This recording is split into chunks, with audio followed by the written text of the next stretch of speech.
1944년 10월 도쿄의 일본 제국 해군 본부에서 정보 장교들은 필리핀 제도 근해에서 활동하는 미 구축함 호위함에 대한 정찰 보고서를 검토했습니다.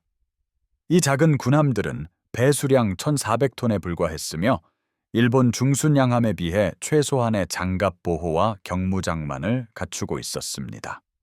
일본 해군 지휘관들은 이 함정들을 경멸적으로 깡통이라고 불렀는데, 이는 그렇게 가볍게 건조된 함선들이 중장갑을 갖춘 주력함에 거의 위협이 되지 않는다는 그들의 평가를 반영한 용어였습니다. 이러한 기술적 평가는 곧 해군 역사상 가장 놀라운 공학적 성과 중 하나에 의해 도전받게 될 것이었습니다. 구축함 호위함은 긴급한 전략적 문제에 대한 특정 해결책을 제시했습니다. 미국 조선소들은 잠수함 공격으로부터 상선 호송대를 보호하기 위해 호위 함정을 신속하게 생산해야 했습니다. 전통적인 구축함 건조에는 함정 한 척당 18개월이 소요되었습니다. 구축함 호위함 설계는 혁신적인 모듈식 건조 기술을 통해 이 건조 기간을 3개월로 단축했습니다. 베스 아이언 웍스와 연방 조선소의 엔지니어들은 여러 시설에서 동시에 제조될 수 있는 표준화된 섹션들을 개발한 다음 최종 건조 현장에서 신속하게 조립했습니다. 이러한 산업적 접근 방식은 개별 함정의 전투력보다 생산 속도와 운용 가용성을 우선시했습니다. 존 C. 버틀러급 구축함 호위함은 길이가 3급 6피트였고 폭은 36피트 7인치였습니다. 선체는 표준 적재 시 1,400톤의 배수량을 가졌고 완전 전투 적재 시에는 1,745톤으로 증가했습니다. 추진력은 12,000충마력을 생성하는 2개의 터보 전기 구동 시스템에서 나왔으며 최대 속도는 24노트였습니다. 이는 35노트를 달성하는 함대 구축함보다 현저히 낮은 동력이었습니다. 공학적 절충안은 더 빠른 생산과 간소화된 유지보수를 위해 감소된 속도를 수용했습니다. 터보 전기 시스템은 손상 제어에 특히 유리했는데, 엔지니어들이 부분적인 추진 능력을 유지하면서 손상된 구성 요소를 격리할 수 있었기 때문입니다. 무장은 대잠 임무의 우선순위를 반영했습니다. 각 구축함 호위함은 단일 밀폐 포탑에 장착된 5인치 38구경 양용포 2문을 탑재했습니다. 이 무기들은 최대 8,000야드의 거리에서 수상 표적과 교전하거나 최대 37,000피트의 고도에서 항공기와 교전할 수 있었습니다. 5인치 포는 초당 2,600피트의 포구 속도로 55파운드 포탄을 발사했습니다. 숙련된 승무원과 함께 발사 속도는 분당 15발에 달했습니다. 이 화력은 잠수함과 항공기에 대한 호위 임무에 충분해 보였습니다. 그러나 일본 중순양함은 3,000야드를 초과하는 사거리에서 260파운드 포탄을 발사하는 8인치 포를 장착하고 있었습니다. 수치상의 격차는 압도적으로 보였습니다. 보조무장으로는 40mm, 쌍열 대공포 3기와 다수의 20mm 포좌가 포함되었습니다.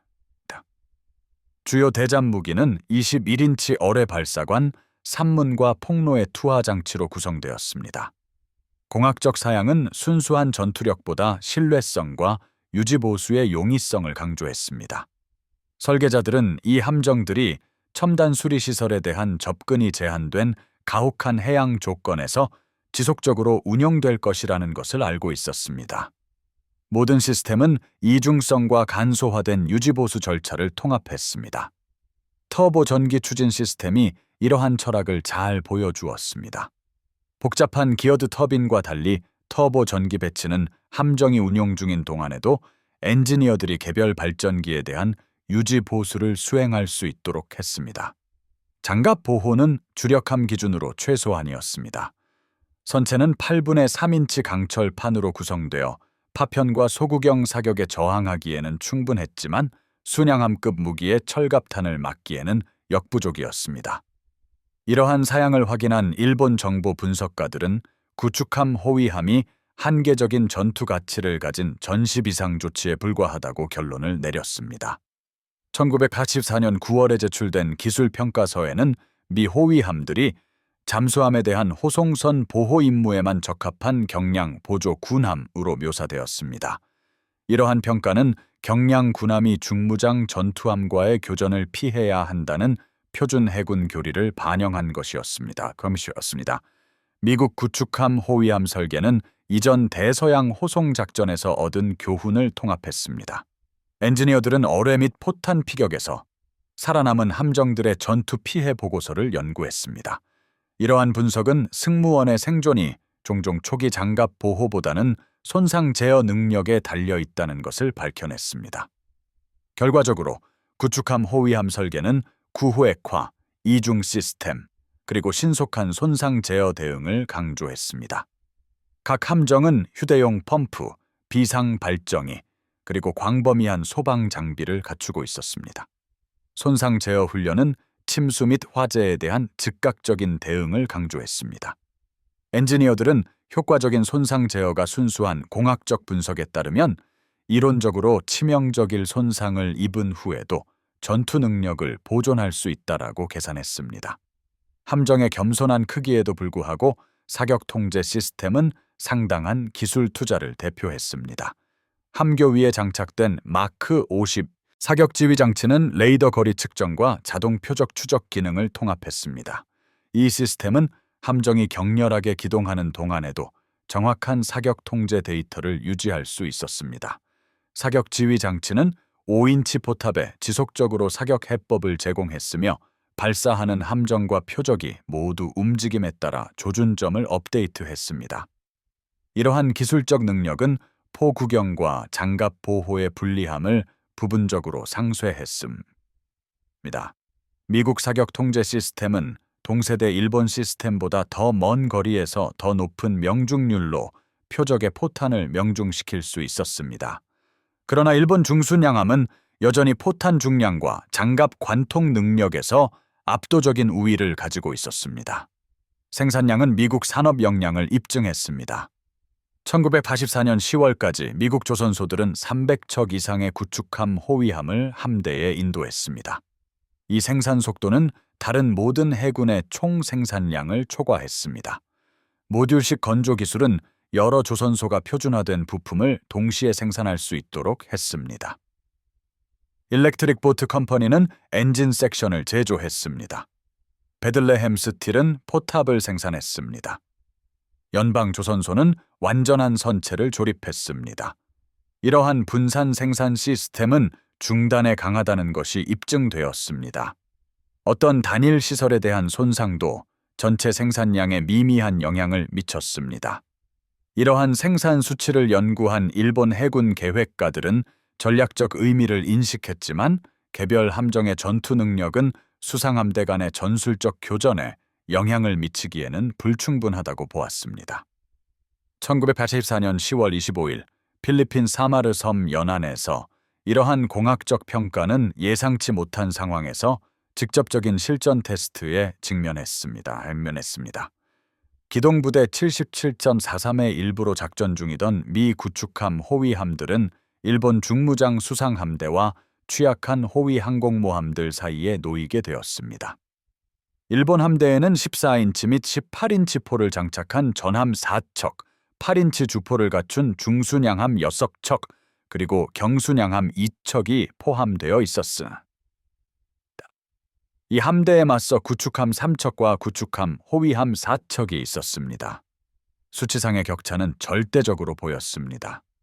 일본 중순양함은 배수량이 범랄 1000톤에서 5,000톤 사이였고 8인치 포를 8문에서 10문 탑재했으며 주요 부위에는 최대 5인치 두께의 장갑 보호를 특징으로 했습니다. 이 교전은 이중성과 손상 제어를 강조하는 미국 공학 철학이 크기, 장갑, 화력에서의 막대한 불리함을 상쇄할 수 있는지 시험하게 될 것이었습니다. DE-5435로 지정된 구축함 호위함 샘유얼 B 로버츠는 텍사스 휴스턴의 브라운 조선소에서 3개월간의 건조를 거쳐 1944년 4월에 취역했습니다. 이 함정은 겨우 6개월 동안 운용되었습니다. 승무원은 주로 전투 경험이 거의 없는 수병들로 구성되어 있었습니다. 그러나 훈련은 손상 제어 절차와 공학 시스템의 이중성을 강조했습니다. 모든 승무원은 손상 제어 스테이션, 펌프 위치, 비상 전원 시스템의 배치를 이해하고 있었습니다. 이 훈련은 승무원의 역량이 경량 건조의 약점을 부분적으로 보완할 수 있다는 설계 철학을 반영한 것이었습니다. 10월 25일 06시 59분 세뮤얼 B. 로버츠 함상의 견시병들은 북서쪽에서 접근하는 일본 중순양함의 독특한 탑형 마스트를 식별했습니다. 거리는 약 3,000 야드로 측정되었는데 이는 일본 8인치 포의 최대 유효 사거리에 근접했지만 구축함 호위함의 5인치 무기 유효 사거리를 벗어난 것이었습니다. 전통적인 해군 교리에 따르면 전술 상황은 절망적으로 보였습니다. 구축함 호위함은 수상 전투에서 중순양함과 교전하도록 설계되지 않았습니다. 그들의 설계 사양은 우월한 전술 정보와 더 중무장한 부대의 엄호를 통해 그러한 조우를 피할 것이라고 가정했습니다. 그러한 가정은 더 이상 적용되지 않았습니다. 지휘관인 로버트 W. 코플랜드 소령은 기관실의 최대 출력으로 가동할 것을 명령했습니다. 터보 전기 시스템은 부드럽게 반응하여 2분 이내에 두 발정이 모두 최대 출력에 도달했습니다. 함정은 일본 함대를 향해 가속했습니다. 이 결정은 경량 부대가 더 중무장한 적과 교전할 때 최대 사거리를 유지해야 한다는 전통적인 해군 논리에 모순되었습니다. 그러나 미국 교리는 공격적인 행동과 주도권을 강조했습니다. 사격 통제 지휘 장치는 가장 가까운 중순양함에 조준 고정했는데 이 순양함은 13,000톤의 배수량을 가졌고 4개의 쌍열 포탑에 8문의 8인치 포를 장착한 치쿠마급으로 식별되었습니다. 거리는 18,000 야드로 좁혀졌습니다. 세뮤얼 B. 로버츠는 07시 35분에 두 문 모두 5인치 포로 사격을 개시했습니다. 첫 번째 일제 사격은 1,000야드 짧았습니다. 사격 통제 시스템은 레이더 거리 측정 데이터와 광학 관측을 통합하여 조정되었습니다. 두 번째 일제 사격은 표적을 가로질러 떨어졌습니다. 세 번째 일제 사격은 순양함의 상부 구조물에 명중했습니다. 55파운드 포탄은 순양함의 5인치 흘수선 장갑을 관통할 수는 없었지만 비장갑 상부 구조물을 파괴하고 사격 통제 장비를 손상시키며 승무원 운용을 방해했습니다. 구축함 호위함은 각 5인치 포탑에서 분당 평균 12발의 발사 속도를 유지하여 6분간의 지속적인 사격 동안 약 142발의 55파운드 포탄을 표적에 명중시켰습니다. 이러한 화력의 양은 비장갑 시스템에 대한 누적 손상을 통해 개별 포탄 중량에 비해 불균형적인 전술적 효과를 달성했습니다. 일본 순양함은 07시 41분에 승사했습니다. 각각 260파운드에 달하는 8인치 포탄들이 세뮤얼 B. 로버츠 주변에 떨어지기 시작했습니다. 구축함 호위함은 연막과 급격한 항로 변경을 사용하여 일본 사격 통제 해법을 복잡하게 만들면서 격렬하게 기동했습니다. 첫 명중탄은 07시 53분에 선체 중앙의 얇은 선체판을 관통하여 전방 기관실에서 폭발했습니다.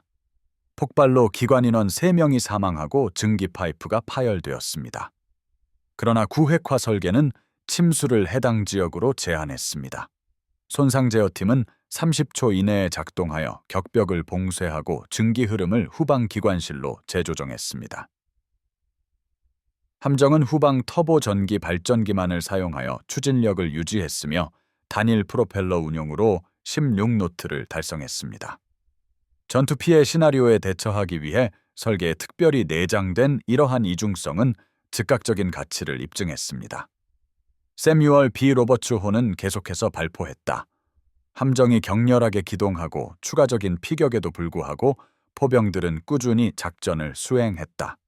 오전 8시 7분, 구축함 호위함은 10,000야드 거리까지 접근하여 좌현 어로의 발사관에서 마크 15 어로의 3발을 발사했다. 길이 21피트, 650파운드 탄두를 탑재한 이 무기들은 46노트의 속도로 일본 순양함을 향해 달려갔다. 사격 통제 솔루션은 목표물의 항로, 속도, 거리까지 계산했다. 3발의 어뢰 모두 정확하게 나아갔다. 일본 순양함은 회피 기동을 시도했지만 모든 무기를 피할 만큼 충분히 빠르게 방향을 바꿀 수 없었다. 어뢰의 2발이 순양함의 좌현을 강타하여 수선 아래로 관통했고 내부 격벽에 부딪혀 폭발했다. 복합적인 폭발력은 치명적인 침수를 야기했다. 단발 피격 시나리오에 대비해 설계된 순양함의 손상 통제 시스템은 여러 구호액에서 동시다발적인 침수를 감당할 수 없었다. 함정은 좌현으로 심하게 기울기 시작했다. 추가적인 일본 순양함들이 샘유얼 B 로버츠회 화력을 집중했다. 오전 8시 23분 8인치 포탄 한 발이 후방 5인치 포탑을 관통하여 무기를 파괴하고 포병들을 전사시켰다. 또 다른 포탄이 함교를 강타하여 구조물을 붕괴시키고 통신선을 절단했다. 상부 구조물의 손상에도 불구하고 함정의 기관실은 계속 작동하여 추진력과 전력을 유지했다. 손상 통제팀은 화재를 진압하고 침수를 관리하며 끊임없이 작업했다. 오전 8시 51분 포탄 한 발이 후방 기관실을 관통하여 남아있던 터보 전기 발정기를 파괴했다. 두 추진 시스템이 모두 무력화되면서 함정은 속도를 잃고 함수가 가라앉기 시작했다. 함정은 오전 9시 5분에 전원 퇴함을 명령했다. 함정은 남아있는 수밀 기능을 압도하는 침수 사태가 발생하기까지 25분 동안 더 떠 있었다. 이 기간 동안 승무원들은 조직적으로 퇴함하여 인원 대피를 위한 시간을 제공한 손상 통제 훈련과 구획화 설계의 효과를 입증했다. 존스턴 구축함 호위함 DD-557은 일본군 함대의 다른 요소들과 동시에 교전하였다. 2100톤급 플래처급 구축함인 이 함정은 5인치 함포 5문과 21인치, 어로의 발사관 10기를 탑재하고 있었다. 샘유얼 B 로버츠호와 마찬가지로 존스턴호는 근접 사거리까지 접근하여 중순양함을 함포와 어뢰로 공격했다. 이 함정은 8인치 및 14인치 무기들로부터 40발 이상의 포탄에 피격되었음에도 불구하고 2시간이 넘는 지속적인 전투 동안 작전 능력을 유지했다. 설계의 구획화와 시스템 중복성 덕분에 개별 시스템에 치명적인 손상이 있었음에도 불구하고 함정은 부분적인 전투 능력을 유지할 수 있었다. 후방 기관실은 완전히 침수되었지만 함정은 전방 추진력을 사용하여 계속 작동했다.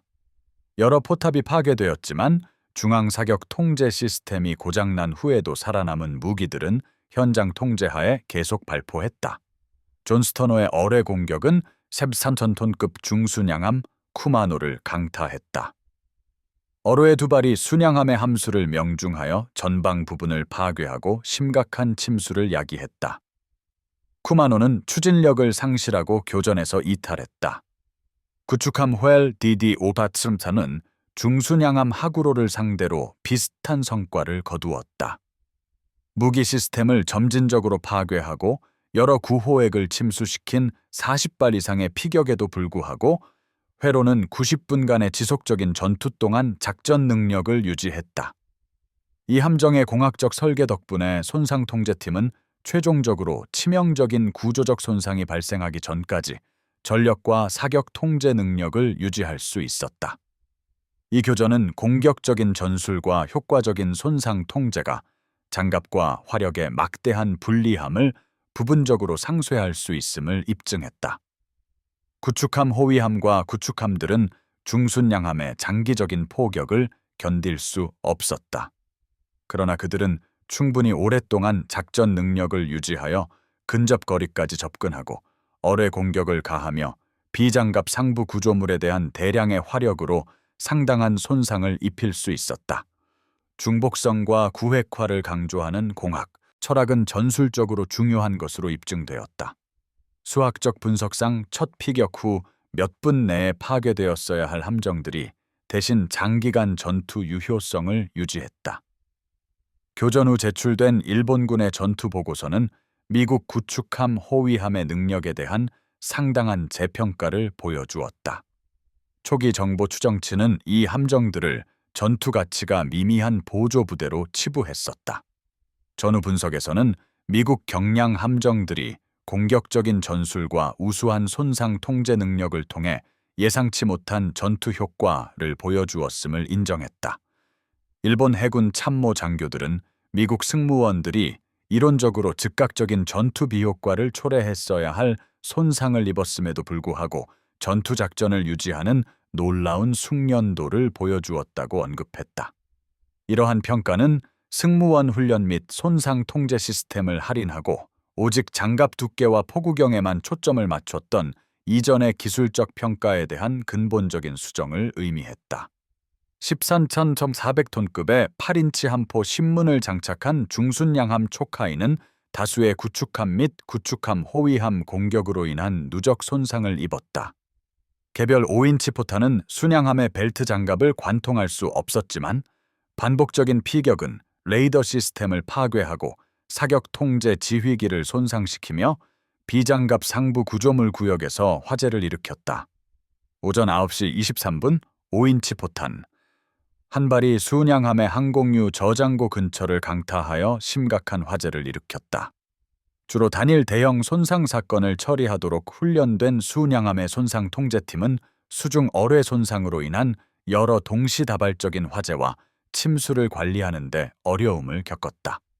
초카이는 교전에서 이탈했고 나중에 손상 통제 능력을 압도하는 점진적인 침수로 인해 침몰했다. 중순양함 치쿠마 또한 비슷한 누적 손상을 입었다. 90분간의 교전 동안 120발 이상의 5인치 포탄이 비장갑 상부 구조물 구역을 강타했다. 주 벨트 장갑을 관통한 것은 없었지만 누적 효과로 통신 시스템이 마비되고 사격 통제 장비가 파괴되었으며 여러 화재가 발생했다. 구축함 공격으로 인한 어로의 4발의 피격은 치명적인 침수를 야기했다. 순양함의 구획화 설계는 어로의 올들 2발의 피격으로 인한 침수는 관리할 수 있었지만 4개의 동시다발적인 침투에 직면했을 때는 실패했다. 치쿠마는 점진적인 침수가 펌프 용량을 압도한 후 오전 11시 45분에 침몰했다. 이 손실은 단일 치명적인 피격보다는 함정에 설계된 손상 통제 용량을 초과하는 누적 손상으로 인해 발생했다. 13,300톤급 중순양함 세우즈야는 공중 공격과 5인치 함포 사격으로 인한 손상을 입고 교전에서 이탈했다. 이 함정은 즉각적인 교전 중에는 침몰하지 않았지만 나중에 여러 수중 피격으로 인한 점진적인 침수로 인해 결국 침몰했다. 일본군의 사후 보고서는 미국군의 공격이 훈련된 대응 능력을 초과하는 여러 동시다발적인 손상 통제 문제를 야기했다라고 언급했다. 이 평가는 미국 전술 독트린이 단일 결정적인 명중에 의존하기보다는 공격의 양과 동시다발성을 통해 적의 손상 통제를 압도하려는 의도적인 목표를 가지고 있었음을 인정했다. 이번 교전에서 미국 구축함 호위함의 공학적 성능은 일본 분석가들이 이전의 낮은 전투 능력의 증거로 치부했던 특정 설계 결정을 입증했다. 일본 정보부가 치명적인 약점으로 지적했던 최소한의 장갑 보호는 손상 통제 능력과 시스템 중복성보다 덜 중요하게 판명되었다. 구축함 호위함들은 포탄이 선체를 관통하는 것을 막을 수 없었다. 그러나 구획화는 손상 전파를 제한했으며 중복 시스템은 부품이 파괴되었음에도 불구하고 계속 작동할 수 있도록 했다. 터보 전기 추진 시스템은 특히 높은 가치를 입증했다. 전방 기관실이 침수되었을 때 함정들은 후방 발전기로 계속 작동했다. 후방 기관실이 파괴되었을 때 전방 발전기가 추진력을 유지했다. 최대 속도를 희생하면서 설계에 내장된 이러한 중복성은 전술적으로 결정적인 것으로 입증되었다. 5인치 38구경포는 8인치 무기보다 사거리와 포탄 무게는 부족했지만 우수한 사격 통제와 발사 속도를 통해 놀라운 효과를 입증했다. 미국 마크 52 사격 통제 지휘기는 격렬한 기동 중에도 정확한 해법을 유지했다. 이러한 기술적 능력은 구축함 호위함들이 장거리에서도 그리고 피격 중에도 30%를 초과하는 명중률을 달성할 수 있도록 했다. 일본의 8인치 함포는 비슷한 조건에서 15% 미만의 명중률을 보였다. 이러한 차이는 함포 특성보다는 사격 통제 기술에서 비롯되었다. 미국이 레이더 유도 사격 통제 시스템과 자동 탄도 계산기에 투자한 것은 함포 크기의 불리함을 부분적으로 상쇄하는 전술적 이점을 제공했다. 일본 해군 독트린은 레이더 유도 사격 통제의 전술적 함의를 제대로 설명하지 못했다. 전통적인 해상교전 독트린은 유관 관측이 유효 사거리를 제한하고 10,000야드를 넘어가면 명중 확률이 급격히 감소할 것이라고 가정했다. 미국 레이더 시스템은 모든 가시 조건에서 25,000야드까지 정확한 거리 측정 데이터를 제공했다. 이러한 기술적 능력은 미국 함정들이 일본 함정들이 여전히 유관으로 목표를 포착하는데 어려움을 겪는 거리에서 정확하게 발포할 수 있도록 했다. 사마르 해전 중 미국 구축함과 구축함 호위함은 일본 함포의 사거리 이점에도 불구하고 일본 함정들이 효과적인 반격 사격을 달성하기 수분 전에 정확한 사격을 개시했다. 이러한 시간적 이점은 함포 특성보다는 사격 통제 기술에서 비롯되었다. 어로의 공격은 또 다른 공학적 이점을 보여주었다. 미국 마크 15 어로에는 650파운드 탄두를 탑재하고 46노트의 속도로 6,000야드를 초과하는 사거리까지 나아갔다.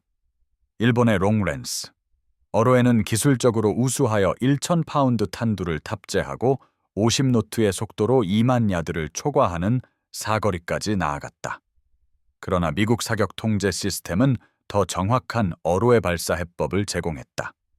미국 구축함들은 수상교전 중 약 40%의 어로의 명중률을 달성했다. 일본 구축함들은 평균 20% 미만이었다. 이러한 차이는 목표물의 항로, 속도, 거리를 자동으로 계산하여 정밀한 발사 해법을 제공하는 사격 통제 컴퓨터에서 비롯되었다. 일본 어뢰 독트린은 수동 계산과 유관 추정에 더 많이 의존했다. 미국 사격 통제의 기술적 정교함은 어로의 성능에서 일본의 이점을 부분적으로 상쇄했다. 생산 능력은 개별 함정 능력을 넘어선 전략적 함의를 보여주었다. 미국 조선소는 파괴된 구축함 호위함을 3개월 이내에 교체할 수 있었다. 일본 조선소는 중순양함 한 척을 건조하는데 12개월이 필요했다. 일본 중순양함 3척과 미국 구축함 및 구축함 호위함 3척의 손실 교환 비율은 파괴적인 전략적 계산을 의미했다. 미국은 그러한 손실을 흡수하고 한 분기 내에 파괴된 함정들을 교체할 수 있었다. 일본은 남은 전쟁 기간 내에 중순양함을 교체할 수 없었다. 이러한 산업적 현실은 전술적으로 불리한 교환조차도 미국군에게는 전략적으로 용납될 수 있었지만 일본 해군력에는 재앙적인 결과를 초래했다라는 것을 의미했다. 전후 공학적 분석을 통해 세뮤얼 B. 로버츠의 잔해가 조사되었다. 인양팀은 손상 패턴과 구조적 결함을 기록했다. 선체는 8인치 이상의 포탄에 20회 이상 직격당했다. 얇은 강판은 장갑 관통탄에 아무런 저항도 제공하지 못했다. 하지만 내부 구획화는 설계된 대로 기능했다. 인접 구획이 침수되면 격벽이 자동으로 밀폐되었다. 이는 점진적 침수를 제한하고 손상 제어 대응을 위한 시간을 벌어주었다. 공학적 분석은 구획화 설계가 개방형 선체 구조에 비해 함정의 생존 시간을 약 40분 연장했다고 결론지었다. 이 추가 시간은 체계적인 승조원 대피를 가능하게 하여 사상자를 크게 줄였다. 전투 손상 시 터보정의 추진 시스템의 성능은 전후 공학 연구에서 특별한 주목을 받았다. 기존의 기어드 터빈 시스템은 단일 부품 고장 시 완전한 동력 손실을 겪었다. 구축함 호위함의 터보정의 배열은 발정이 하나가 완전히 파괴된 상태에서도 감소된 출력으로 계속 작동할 수 있게 했다. 공학 보고서는 이러한 이중성이 기존 설계 함정을 무력화시킬 수 있는 손상을 입은 후에도 전술적으로 중요한 기동성을 제공했다라고 언급했다. 시스템의 복잡성과 무게는 가벼운 기어드 터빈에 비해 비효율적이라는 비판을 받아왔다. 전투 경험은 이중성이 향상된 생존성과 손상 후에도 지속되는 전투 능력을 통해 추가적인 무게와 복잡성을 정당화했음을 입증했다. 일본 기술정보국은 1944년 11월에 제출된 보고서에서 미국 구축함 호위함에 대한 평가를 수정했다. 이 문서들은 이전 평가가 손상 제어 능력과 공격적인 운용, 독트린의 전술적 함의를 부적절하게 평가했다고 인정했다. 보고서들은 미국 경량 군함이 오직 장갑 두께와 함포 구경에 기반한 이론적 계산을 훨씬 뛰어넘는 전투 효율성을 보여주었다고 언급했다.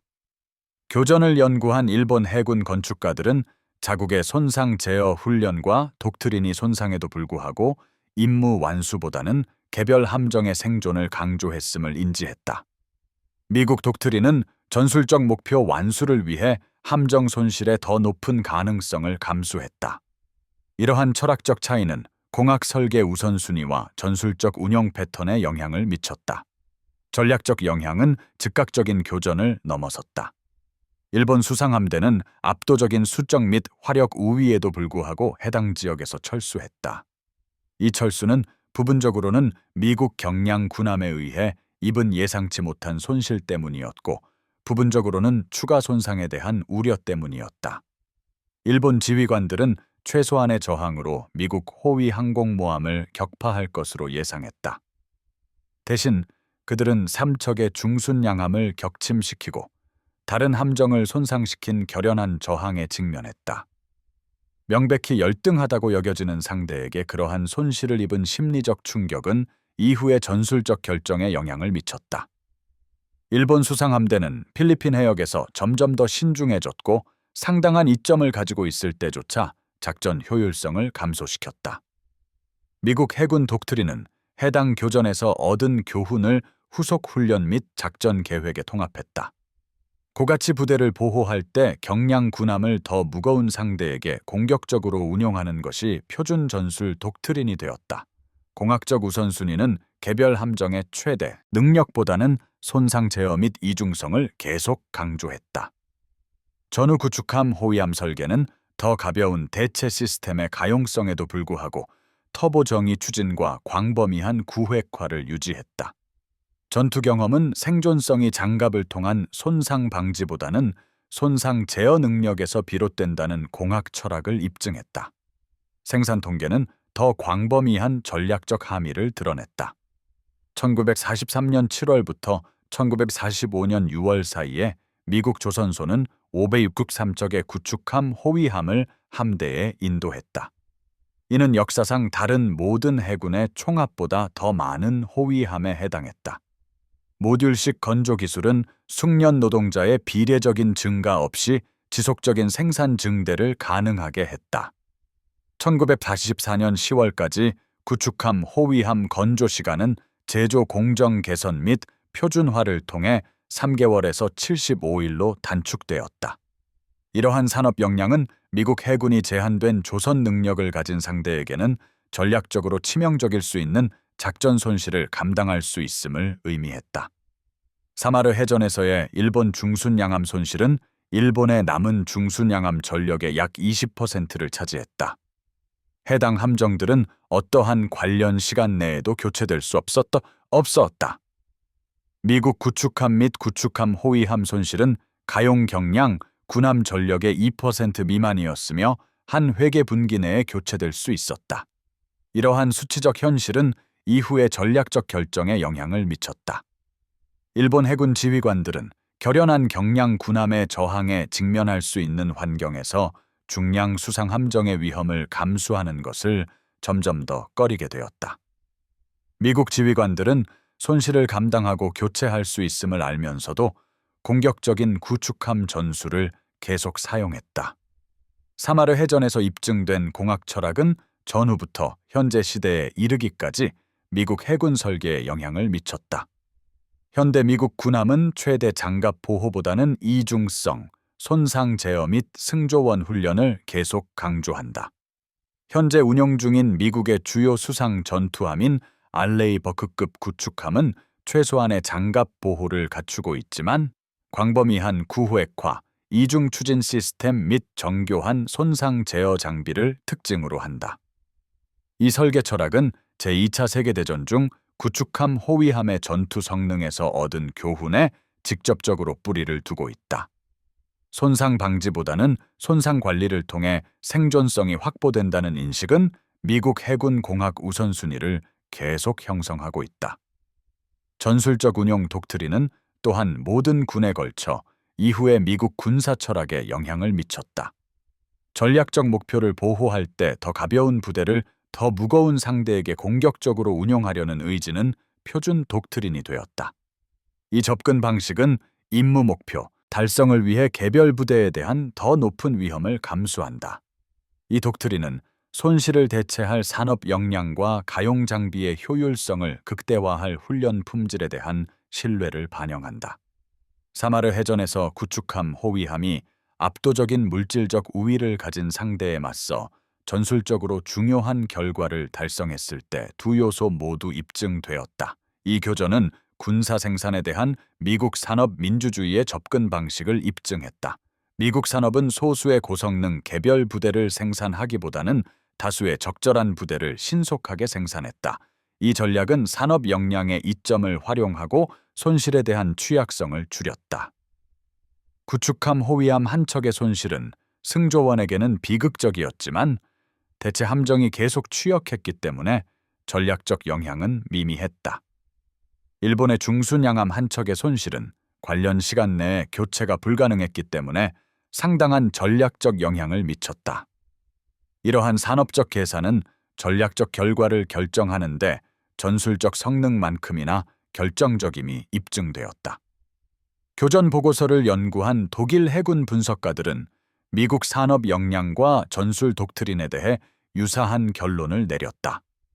1944년 12월에 제출된 독일 해군 크릭스마린의 평가서는 미국 해군이 전략적 목표 추구를 위해 전술적 손실을 감수하려는 의지를 보여주었으며 이는 개별 부대 손실을 전략적으로 용인 가능하게 만드는 산업 역량에 의해 가능했다고 언급했다. 독일 분석가들은 이것이 우수한 개별 함정 설계나 승조원 훈련으로는 대항할 수 없는 근본적인 전략적 이점임을 인지했다. 산업 역량 차이는 심지어 유리한 전술적 교환 비율조차도 제한된 교체 능력을 가진 부대에게는 전략적 패배로 이어진다는 것을 의미했다. 구축함 호위함 설계는 전후 전 세계 호위함 개발에 영향을 미쳤다. 영국, 프랑스, 소련 해군은 개별 함정의 최대 능력보다는 신속한 생산, 모듈식 설계, 간소화된 유지보수를 강조하는 유사한 건조 철학을 채택했다. 현대 해군 전쟁이 소수의 최적화된 함정보다는 다수의 적절한 함정을 요구한다는 인식은 냉전 기간 동안 호위함과 구축함, 호위함 개발을 형성했다. 현대 해군은 제2차 세계대전 중 구축함 호위함의 전투 성능에 의해 입증된 원칙에 따라 계속 운용된다. 틴캔이라는 용어는 미국 해군 어휘에 계속 남아 있었지만 그 의미는 변모했다. 일본 지휘관들이 경멸적인 조롱으로 의도했던 것이 압도적인 역경에 맞선 공격적인 투지와 결단력을 반영하는 명예의 상징이 되었다. 현대 미국 구축함 승조원들은 우수한 훈련, 공격적인 전술, 효과적인 손상, 제어를 통해 불균형한 도전에 맞서는 경량 군함의 전통을 인정하며 자신들의 함정을 계속 틴캔이라고 부른다. 이러한 함정들을 탄생시킨 공학 철학, 즉 장갑 보호보다는 이중성과 손상 제어를 강조하는 철학은 21세기에도 미국 해군 설계 우선순위에 계속 영향을 미치고 있다. 사마르 해전에서 싸운 구축함 호위함의 유사는 전술적 또는 공학적 교훈을 넘어선다. 이 교전은 승조원의 질, 전술적 공격성, 효과적인 손상 제어가 핵심 목표를 방어할 때 막대한 물질적 불이익을 극복할 수 있음을 입증했다. 일본 분석가들이 열등한 건조의 증거로 일축했던 공학 설계는 심각한 손상에도 불구하고 생존성을 높이고 전투 능력을 유지하는 특징을 통해 전술적으로 결정적임이 입증되었다. 얇은 강철 선체, 경량 무장을 장착하고 최소한의 장갑을 가진 그 함정들은 개별 함정의 생존성보다는 임무 완수와 승조원 효율성을 우선시하는 설계 철학 때문에 더 무겁고 강력하게 무장한 함정들이 따라올 수 없는 결과를 달성했다. 틴캔들은 공학 철학과 승조원의 결단력이 명백한 기술적 열세를 극복할 수 있음을 증명했으며, 이는 80년이 지난 지금도 해군 설계와 전술 독트린에서 계속해서 울려 퍼지는 교훈이다.